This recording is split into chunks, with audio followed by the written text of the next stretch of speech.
आणि आता मुंबईकरांसाठी एक महत्त्वाची बातमी आहे। मुंबईतील रिक्षा टॅक्सीचा प्रवास 1 सप्टेंबर पासून महागणार आहे। ऑटो रिक्षाच्या भाड्यात 1 रुपया आणि टॅक्सीच्या भाड्यात 2 रुपयांची वाढ करण्याचा निर्णय घेण्यात आलेला आहे। भाडेवाढीनंतर रिक्षासाठी पहिल्या 1.5 किलोमीटरच्या प्रवासासाठी आता 27 रुपये मोजावे लागतील। साध्या टॅक्सीसाठी पहिल्या 1.5 किलोमीटरला किमान 33 रुपये मोजावे लागतील। शेअरिंग रिक्षा आणि टॅक्सीच्या भाडेवाढी संदर्भात अद्याप निर्णय घेण्यात आलेला नाहीये।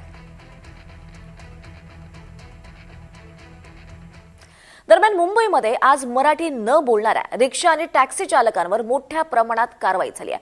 आरटीओने शहरात केलेल्या कारवाईची माहिती आता समोर आली आहे। या कारवाईमध्ये तब्बल 3995 वाहन चालकांची तपासणी करण्यात आली आहे।